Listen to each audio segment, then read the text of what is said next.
देखिए हर खबर यहीं पर, सब्सक्राइब कीजिए TV9 भारतवर्ष।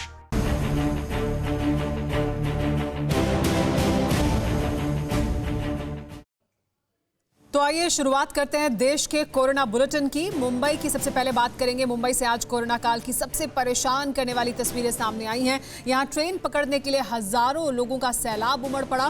पर्सनल डिस्टेंसिंग की धज्जियां उड़ी। हालांकि अब प्रशासन ने भीड़ को वहां से हटा दिया है। मुंबई से आई ये लॉकडाउन 4 की सबसे डराने वाली तस्वीर है। आप सोच नहीं सकते कि आखिर मुंबई में कितना बड़ा कोरोना बम फूट सकता है। हजारों हजार की भीड़ सूटकेस और बैग लेकर निकल पड़ी। ना तो पर्सनल डिस्टेंसिंग का ख्याल है और ना ही किसी के चेहरे पर मास्क। ये तस्वीरें मुंबई में बांद्रा टर्मिनल के बाहर से आई। यहाँ यूपी और बिहार के हजारों प्रवासी मजदूर ट्रेन पकड़ने के मकसद से पहुंच गए, लेकिन ट्रेन से सिर्फ 1000 लोगों को ही जाने की इजाजत थी, जिन्होंने पहले से ही रजिस्ट्रेशन कराया था। फिर क्या था, यहाँ हंगामा मच गया। ये भीड़ एक दूसरे को धक्का देते हुए आगे बढ़ने लगी। इस वक्त मैं बांद्रा टर्मिनस के पास खड़ा हूँ और आपको नीचे की तरफ तस्वीर दिखाऊंगा। ये तमाम जो मजदूर हैं बड़ी संख्या में यहाँ पर पहुँचे हैं। ये मजदूर यूपी और बिहार जाने के लिए यहाँ पहुँचे हैं। इन्हें पता चला था यहाँ से गाड़ी छूटने वाली है। इनमें से ज़्यादातर मजदूर ऐसे हैं जिन्होंने पुलिस स्टेशन में रजिस्ट्रेशन नहीं कराया है और यहाँ पहुँचे हैं। और लाइन में देखिए, लाइन भी काफ़ी लंबी लगी हुई है इन मजदूरों की, जो स्टेशन जाना चाह रहे हैं, लेकिन पुलिस अब इन्हें यहाँ रोक रही है। वहीं मुंबई के धारावी में भी सैकड़ों लोग यूपी के गोंडा की ट्रेन पकड़ने के लिए पहुंच गए। ये सभी मजदूर धारावी पुलिस चौकी के बाहर लाइन से बैठ गए, जहां से इन्हें बस के जरिए कुर्ला स्टेशन पहुंचाया जाना था। लेकिन यहां भी पुलिस की लापरवाही देखने को मिली।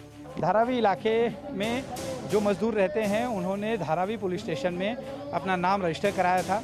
ये सभी यूपी के मजदूर हैं। आज यूपी के गोंडा जाने के लिए ट्रेन कुर्ला से 5 बजे खुलेगी। उसके पहले इन्हें धारावी पुलिस स्टेशन के हद में बुलाकर पुलिस जो है इनकी जो लिस्ट है वो तैयार की गई, उसकी जांच कर रहे हैं।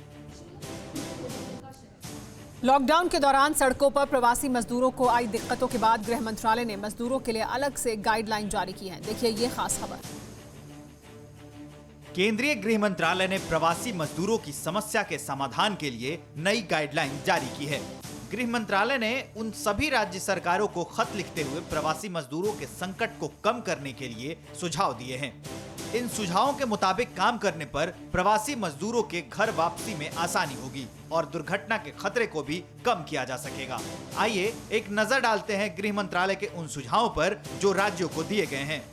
राज्यों के बीच और विशेष रेलगाड़ियों का प्रबंध हो। बसों और ट्रेनों के चलने के बारे में और अधिक स्पष्टता हो ताकि मजदूरों की बेचैनी कम की जा सके। ठहरने की जगहों पर भोजन और साफ सफाई का विशेष ध्यान रखा जाए। महिलाओं, बच्चों और बुजुर्गों की जरूरतों का खास ख्याल रखा जाए। प्रवासियों के पते और संपर्क नंबर के साथ एक लिस्ट बना ली जाए ताकि आगे उनसे संपर्क किया जा सके। अंतर्राज्यीय सीमा पर मजदूरों वाली बसों को जाने की अनुमति दे दी जाए। रुकने की जगहों पर स्वास्थ्य सुविधाओं और काउंसलिंग की व्यवस्था की जाए। जिला प्रशासन के अधिकारी मजदूरों को बस अड्डे या रेलवे स्टेशन तक भेजें। जिला स्तर पर काम कर रहे एनजीओ भी इन सब काम में सहायता करें।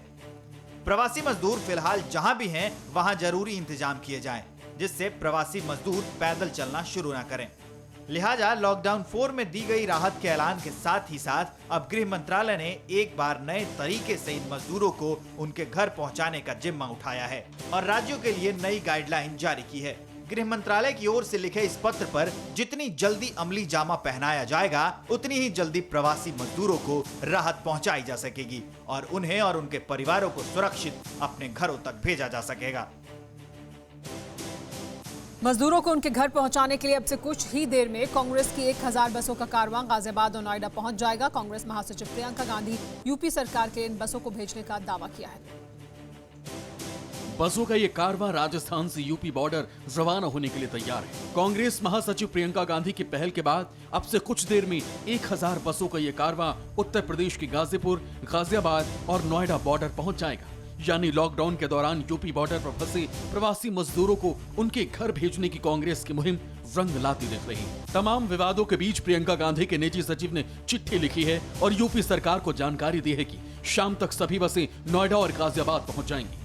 प्रियंका ने सरकार से यह भी अपील की है कि वो यात्रियों के लिस्ट और जरूरी कागजात तैयार करके रखें। हमने 1066 बसों की संख्या दी है। जो प्रियंका गांधी जी का वादा है, 1000 बस अभी कुछ ही देर में गाजियाबाद और नोएडा बॉर्डर पे लाइंड अप हो जाएंगी। दरअसल पूरा विवाद उस समय शुरू हुआ जब प्रियंका गांधी ने मजदूरों को घर पहुंचाने के लिए यूपी सरकार को 1000 बस देने का ऑफर दिया। कुछ दिन की खामोशी के बाद योगी सरकार ने बसों को लखनऊ पहुंचाने के साथ बसों के जरूरी कागजात भी मांग लिए। जवाब में प्रियंका ने कहा कि योगी सरकार मजदूरों की मजबूरी न समझकर समय बर्बाद कर रही है। बीती रात से दोनों ओर से चिट्ठी का खेल भी चला, लेकिन दोपहर होते होते योगी सरकार मान गई और बसों का ये कारवां यूपी कूच कर गया है। उनको ये तय कर लेना चाहिए 1000 बसें लगाने के लिए लिस्ट भेजी, उस लिस्ट से पहले 500 बसें बॉर्डर पर खड़ी कर दी। 2 दिन तक खड़ी रही, प्रियंका गांधी जी ने खड़ी करवाई, कांग्रेस के कार्यकर्ता किराए कर लेकर गए। आप उसके बाद ट्वीट करते हैं कि आप अपनी लिस्ट भेज दीजिए। जब लिस्ट भेजते हैं उसके बाद कहते हैं फिटनेस चाहिए, इसकी परमिट चाहिए। अरे कुछ भी नहीं चाहिए भैया, मैं खुद ट्रांसपोर्ट मिनिस्टर हूँ। सियासत के लिए तो बहुत समय पड़ा है, लेकिन अगर मजदूरों तक वक्त रहते मदद नहीं पहुंची तो बहुत देर हो जाएगी। मजदूरों को बसों के जरिए घर भेजने का काम बहुत जल्द शुरू हो जाएगा, लेकिन अभी भी सियासत जारी है। सुनिए केंद्रीय मंत्री जनरल वीके सिंह क्या कह रहे हैं। हमारे साथ इस समय केंद्रीय मंत्री और गाजियाबाद से सांसद जनरल वीके सिंह मौजूद हैं। सर, सबसे पहले तो बात करते हैं कि गाजियाबाद में जिस तरीके से कहा गया है कि प्रियंका गांधी 500 बसें अभी जुटाने वाली हैं, तो आप लोगों को फील्ड से क्या जानकारी मिल रही है? जानकारी ये मिल रही है कि बसें जो हैं राजस्थान से इकट्ठी की जा रही है। एक चीज़ को पूरे जोर के साथ कहना चाहूँगा, ये 1000 बस का जो सुझाव दिया, उसकी ज़रूरत क्या थी? क्या आपको मीडिया के अंदर सुर्खी में आना था? आप अलग अलग स्टेट से, जिसके अंदर कांग्रेस पावर में है, वहाँ से आप बसें मंगाएंगी, उसके बाद उनको आप भेजेंगी दिल्ली यूपी के बॉर्डर पे कि यहाँ से लेकर जाओ। जो लोग बाग पैदल चल के आ रहे हैं राजस्थान से, उन्हीं को दे देते बस, ताकि वो अपने जनपद में पहुंच जाते। तो ये राजनीति, और मैं तो इसको कहूँगा एक ओछी राजनीति है। सर, चूंकि आप रोड ट्रांसपोर्ट मिनिस्टर भी हैं, तो आपके पास जानकारी मिल रही होगी कि राजस्थान से बसें खाली करके आ रही है और वो गाजियाबाद की तरफ, आपके संसदीय क्षेत्र की तरफ लगातार आ रही हैं। परमिट वगैरह ले रहे हैं आगे ले जाने के लिए, आएंगी जैसे जैसे आएंगी पता चलता जाएगा। हमारे साथ तो कोई मिलाप नहीं है उनका। उनके सचिव लिख रहे हैं मुख्यमंत्री जी को, वहाँ से पता चलेगा। तो ऐसे काम नहीं होता है, ये सब चोचलेबाजी है। काम होता है, अगर काम करना होता तो आप लोगों को उन प्रदेशों से बसों में बैठाकर उनके घर तक छोड़ कर आते, तब तो मानते कि आपने काम किया। कोरोना काल में भी उत्तर प्रदेश में सियासत के रक्त चरित्र की खौफनाक तस्वीरें सामने आ रही हैं। संभल में समाजवादी पार्टी के नेता और उसके बेटे को दिन दहाड़े गोली मार दी गई।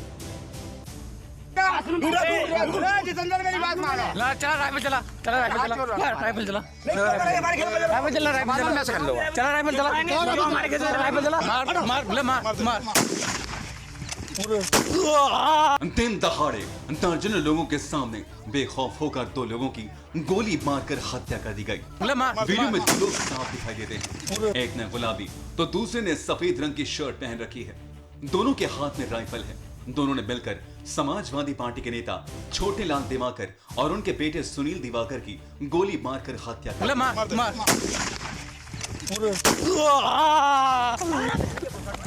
ये तस्वीरें संभल से आई हैं। आप देख सकते हैं यहाँ दोनों तरफ खेत हैं और खेत के बीच पतली सड़क पर दर्जनों लोगों का मजमा लगा है।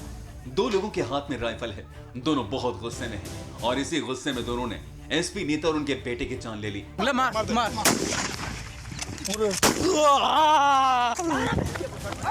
समाजवादी पार्टी के नेता छोटे लाल दिवाकर की पत्नी गांव के प्रधान हैं। ऐसे में उनका भी ज्यादातर काम छोटे लाल दिवाकर ही देखते थे। छोटे लाल दिवाकर आज सुबह अपने बेटे सुनील के साथ गांव की आबादी के बाहर मनरेगा से बन रही सड़क का जायजा लेने गए थे। आरोप है कि इसी दौरान गांव के ही कुछ दबंग वहां पहुंच गए और आगे अपने खेत का हवाला देते हुए सड़क निर्माण का काम न बढ़ाने की हिदायत दी। जब छोटे लाल दिवाकर ने ऐसा करने से इनकार कर दिया, तब दबंगों ने छोटे लाल दिवाकर की गोली मारकर जान ले ली और उनके बेटे को भी मार दिया। छोटे लाल इस वक्त चंदौसी विधानसभा क्षेत्र में समाजवादी पार्टी प्रभारी के रूप में काम कर रहे थे। इस घटना के बाद से इलाके में हड़कंप है और बड़े बड़े अधिकारी लगातार राउंड लगा रहे हैं। TV9 भारतवर्ष की टीम पश्चिम बंगाल में समंदर के उस किनारे पर पहुंच चुकी है जहां से अम्फान तूफान प्रवेश करने जा रहा है। पश्चिम बंगाल के दीघा से संवाददाता रवि दत्ता की एक्सक्लूसिव रिपोर्ट देखिए। सुपर साइक्लोन अम्फान को लेकर भारत में दहशत बढ़ती जा रही है। मौसम विभाग के मुताबिक समंदर के रास्ते तेज रफ्तार से दौड़ रहा अम्फान तूफान भारत में पश्चिम बंगाल के दीघा और बांग्लादेश में हटिया के पास से प्रवेश कर सकता है। आपको अम्फान तूफान पर पल पल का अपडेट देने के लिए TV9 भारतवर्ष की टीम इस वक्त पश्चिम बंगाल के दीघा में मुस्तैद है। समुद्र तट पर सुपर साइक्लोन अम्फान जो कि आने वाला है पश्चिम बंगाल में, वो यहीं पे लैंडफॉल करने वाला है। डर लग रहा है अंदर के फिर से तहस नहस हो जाएगा? नहीं, कोई डर नहीं है अभी, क्योंकि हमको पता है कि सब कुछ तो ऊपर वाला के हाथ में है। थोड़ा आपसे भी पूछना चाहते हैं, डर लग रहा है क्या? डर सर, डर तो रहेगा सबको। अब हम लोग को सेफ्टी में रहना है जैसे भी। तो बचने के लिए क्या इंतजाम किया आपने? इंतजाम वही घर अपना सेफ्टी में कर लिए, चारों तरफ से ब्लॉक कर दिए, हवा ना घुसे। फिलहाल अम्फान में तूफान से पहले की शांति है, लोगों में दहशत है, तो प्रशासन ने भी लोगों को बचाने के पर्याप्त इंतजाम का दावा किया है। लगातार ये होता रहता है इन लोगों के साथ, तो थोड़ा कहीं पे ये एकस्टम्ड है। लेकिन दूसरी तरफ अगर आप देखेंगे तो सामने वॉच टावर भी है, और ये वॉच टावर में पुलिस असिस्टेंट बूथ जहाँ पे लिखा हुआ है, देखिए वहाँ पे जो सिक्योरिटीज है वो भी बैठा हुआ है, दूर दूर पे नज़र रख रहा है कि कोई यहाँ पे ना आए, ना यहाँ पे कुछ ऐसा हो कि लोगों को यहाँ पे समस्या हो जाए। लेकिन ये तूफान आने के पहले जो एक निस्तब्धता होता है वो यहाँ पे है, सुनसान है। हवा ज़रूर चल रहा है, जो समुद्री हवा है वो ज़रूर चल रहा है, लेकिन इसके बाद जो हवा आने वाला है, जो तहस नहस होने वाला है, उसका अंदाज़ा शायद ही किसी को है। इस वक्त दीघा में लोगों की आवाजाही को पूरी तरह से रोक दिया गया है। समंदर के किनारों पर आपदा प्रबंधन के स्टाफ के अलावा कोई और नजर नहीं आ रहा है। आसपास के घरों और होटल्स को भी खाली करा लिया गया है। बस कुछ ही घंटों में सुपर साइक्लोन भारत में दस्तक देने वाला है। गृह मंत्री अमित शाह ने पश्चिम बंगाल और ओडिशा के सीएम से बात की। ओडिशा और पश्चिम बंगाल में एनडीआरएफ की 41 बटालियन तैनात कर दी गई है। तूफान आने वाला है जिसका नाम अम्फान है, जो 140-160 किलोमीटर प्रति घंटे की रफ्तार से आने वाला है। ये साइक्लोन नहीं, सुपर साइक्लोन है। अम्फान हिंदुस्तान में बहुत बड़ा तूफान लाने वाला है। ये बेहद ताकतवर होकर भारतीय तटों की तरफ दौड़ा चला आ रहा है। 1999 के बाद पहली बार कोई सुपर साइक्लोन भारत में दस्तक दे रहा है। ये तूफान कितना खतरनाक है, इसका अंदाजा इस बात से लगाया जा सकता है कि इससे निपटने के लिए सेना और वायुसेना दोनों को अलर्ट रहने को कह दिया गया है। इस तूफान के कारण बंगाल, ओडिशा में भारी नुकसान की आशंका है। अब इन तस्वीरों को देखिए। पश्चिम बंगाल के 24 परगना पहुंची एनडीआरएफ की टीम लगातार लोगों को अलर्ट करने के लिए अनाउंसमेंट कर रही है। साइक्लोन आने की संभावना है जिसका नाम अम्फान है। इसकी स्पीड 140 से 160 किलोमीटर प्रति घंटे की रफ्तार से है। तूफान बंगाल के दीघा और बांग्लादेश के हटिया के तट से टकराएगा। तूफान का असर बुधवार की शाम तक रहेगा। अम्फान तूफान का नाम थाईलैंड ने दिया है। ये सुपर साइक्लोन अपने पीछे बर्बादी छोड़ जाता है। ये 2014 में आए हुदहुद तूफान से भी भयानक हो सकता है। इसके लिए एनडीआरएफ की 53 टीमें तैनात की गई हैं। तटीय गांव खाली कराए जा रहे हैं। समुद्र के किनारे न जाने की सलाह दी गई है। रेल और बस सेवाओं की रूट्स को बदल दिया गया है। 195 किलोमीटर प्रति घंटे हवा चलेगी तो इसका डैमेज पोटेंशियल सफिशिएंट होगा, जो कि उसूल है डिजास्टर में तैयारी कर। किसी भी अगर आपदा की तैयारी की जाए तो तैयारी जो है वर्स्ट के सिनारियो को ध्यान में रखकर किया जाना चाहिए। अम्फान को हल्के में नहीं लिया जा रहा, क्योंकि ऐसा दूसरी बार हुआ है जब भारत बंगाल की खाड़ी में आए प्रचंड चक्रवाती तूफान का सामना कर रहा है। आपको बता दें कि 21 साल पहले सुपर साइक्लोन आया था, तब 9000 से ज्यादा लोगों की जान चली गई थी। भारत में आज कोरोना संक्रमण का मामले 1 लाख के पार पहुंच गए, लेकिन बाजी अभी भी हमारे हाथ में है। देखिए कैसे। भारत में कोरोना पॉजिटिव केस की संख्या 1 लाख को पार कर गई है। ये खबर देश को परेशान करने वाली है, लेकिन इसके साथ ही एक ऐसा आंकड़ा है जो आपको इस मुश्किल की घड़ी में तसल्ली देगा। देखिए कि इस देश में कितने दिन में कोरोना के केस 1 लाख तक पहुंचे। भारत में 64 दिन, ब्रिटेन में 42, फ्रांस में 39, इटली में 36, जर्मनी में 35, स्पेन में 30 और अमेरिका में 25 दिन। भारत में कोरोना वायरस के शुरुआती 25,000 मामले सामने आने में 46 दिन लगे। अगले 11 दिन में केसेस डबल होकर 50,000 तक पहुंच गए। फिर एक हफ्ते में ही कोरोना केस की संख्या 75,000 को पार कर गई। 75,000 से 1 लाख तक पहुंचने में भारत को सिर्फ 5 दिन लगे। 1 लाख केस तक पहुंचने में 64 दिन का वक्त लगा। कोरोना केस के ग्रोथ रेट की बात करें तो भारत दुनिया में चौथा सबसे धीमा देश है। 1 लाख केसेस पर भारत का ग्रोथ रेट 5.1 है, जो कि दुनिया में नीचे से चौथे पायदान पर है। भारत से कम ग्रोथ रेट तुर्की, फ्रांस और ईरान में है। कोरोना केसेस के आंकड़े जहां डरा रहे हैं, वहीं रिकवरी रेट में लगातार सुधार हो रहा है। भारत का कोरोना रिकवरी रेट 38.8% है। अभी तक 39,000 से ज्यादा मरीज रिकवर होकर घर जा चुके हैं। सोमवार की रात 3,103 मौतों के साथ भारत का डेथ रेट भी बाकी दुनिया से बेहतर है। यहाँ का फैटिलिटी रेट 3.1% है। भारत में हर 1 लाख आबादी पर कोरोना के 7.1 मरीज हैं, जबकि दुनिया में यह आंकड़ा 60 मरीज का है।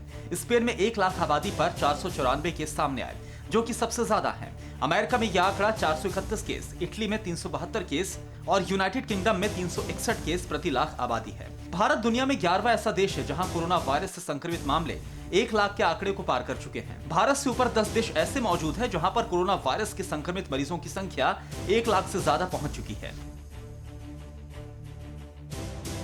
कोरोना काल में दिल्ली में अब दुकानें भी ऑड इवन के हिसाब से खुलने लगी हैं, लेकिन राजधानी के 2 अलग-अलग इलाकों से ये रिपोर्ट देखिए। करीब 2 महीने के बाद करोल बाग की इस मार्केट में थोड़ी चहल पहल दिखाई दे रही है, लेकिन ये जो थोड़ा शब्द है, इस थोड़े के पीछे बहुत सारी कहानी है। एक तस्वीर दिखाते हैं, यहाँ पर नंबरिंग कर दी गई है 17, 16, 14, ये बीच में 15 ऑड इवन का चक्कर है। आज ये जो बारी है, ये बारी ऑड की है, यानी कि जो विषम संख्या है उनकी बारी है। वो दुकानें यहाँ पर खुली हुई हैं। दुकानें खुली हैं, मार्केट खुलेगी ऑड इवेंट्स के हिसाब से। कोई ग्राहक दिख रहा है चाचा? नहीं जी, कोई ग्राहक नहीं है। लॉकडाउन 4 में सभी बड़ी मार्केट खोलने की नई गाइडलाइन सामने आई है। दिल्ली सरकार ने इसकी अनुमति दी है। इसके तहत जो बड़ी मार्केट हैं वहाँ पर जो दुकानें हैं वो खोली जा रही हैं, लेकिन दुकानों को ऑड इवन नंबर के तहत खोलने के लिए मुख्यमंत्री केजरीवाल ने बोला है। इस वक्त हम दिल्ली के भगीरथ पैलेस पर मौजूद है, जहाँ पर जो आप देख रहे हैं जो नंबरिंग है इस तरीके से की जा रही है, स्पेशल नंबरिंग की जा रही है। दुकानों में 1 और 2 इस तरीके से नंबरिंग की गई है, यानी कि ऑड और इवन इसी हिसाब से चलेगा। हमारे साथ इस मार्केट के प्रेसिडेंट भारत आहूजा हैं, आइए इनसे बात करने की कोशिश करते हैं। सर, जो 1 और 2 आपने मार्किंग की है, इसके तहत कैसे दुकानें खोली जाएंगी, किस तरीके से पूरा डिस्क्राइब करके बताइएगा। ऐसा है, म्युनिसिपल नंबर के हिसाब से तो ऑड इवन को कर पाना संभव नहीं था, इसलिए हमने काफ़ी सोच विचार के बाद इनको अपनी तरफ से नंबर देने शुरू किए हैं। सब दुकानों को स्टार्टिंग से शुरू किया है 1 2 1 2 1 2 इस तरह से हम नंबर दे रहे हैं, ताकि एक दुकान एक नंबर जो है सोमवार, बुधवार और शुक्रवार को खुलेगी, और बाकी के 2 नंबर की दुकानें बाकी के 3 दिन खुलेंगी। इस तरह से हमने इनको किया है और पूरी मार्केट के अंदर दुकानों पे नंबरिंग करवानी शुरू करवा दी। बिहार में कोरोना लगातार फैल रहा है, लेकिन मनोरंजन में जरा भी कमी नहीं आ रही। अब एक बार फिर एक क्वारंटीन सेंटर से डांस की तस्वीरें सामने आई।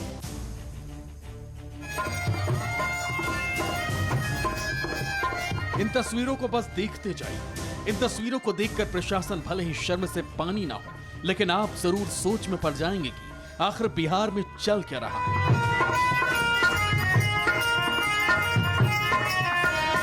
ये किसी जलसे का वीडियो नहीं, बल्कि क्वारंटीन सेंटर से आया वीडियो है।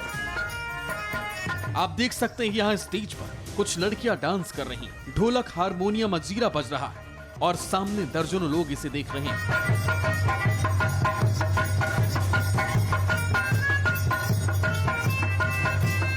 अब आप सोच रहे होंगे कि लड़कियों को खास क्वारंटीन सेंटर में मौजूद लोगों के मनोरंजन के लिए बुलाया गया होगा,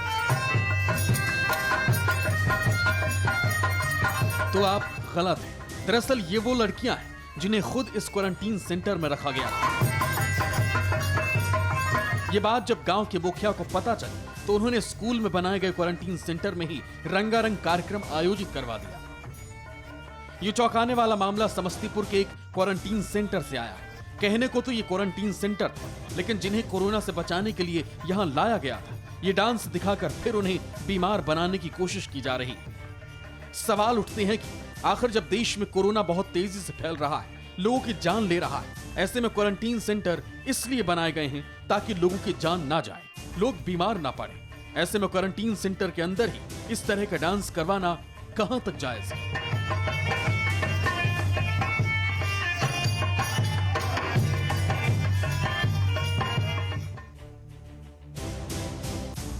भोपाल का मेडिकल स्टाफ केंद्र सरकार की नई गाइडलाइन से नाराज है। ये वो मेडिकल स्टाफ है जिसने कोरोना के मरीजों की सेवा में दिन रात एक कर दिया। ये बहुत परेशान है, इन्हें अपनों की चिंता है, इन्हें अपने घर की फिक्र है। ये इस बात को लेकर परेशान है कि जब इन्होंने मरीजों की देखभाल में कभी घड़ी की तरफ नहीं देखा, उनके लिए सरकार ने कुछ नहीं किया। ये भोपाल के अस्पतालों में काम करने वाले नर्स हैं। ये केंद्र सरकार की तरफ से जारी की गई नई गाइडलाइन से परेशान है। उनका कहना है कि उन्हें घर से आकर काम करने के निर्देश दिए गए, वो क्वारंटीन नहीं हो सकेंगे। ना किट की क्वालिटी अच्छी है और ना ही छुट्टी मिल रही।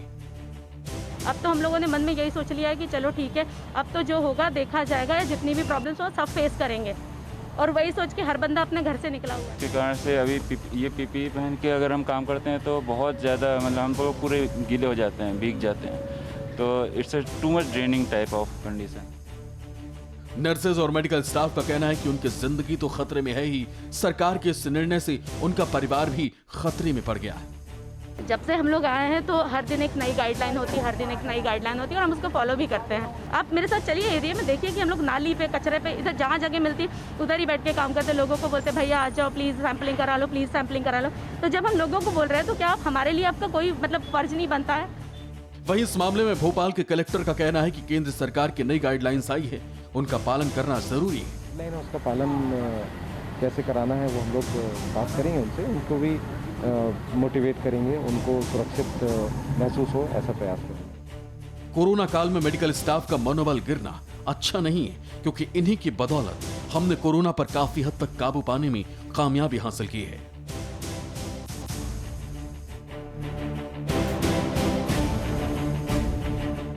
फिक्र आपकी, सोमवार से शुक्रवार रात 9 बजे सिर्फ TV9 भारतवर्ष पर।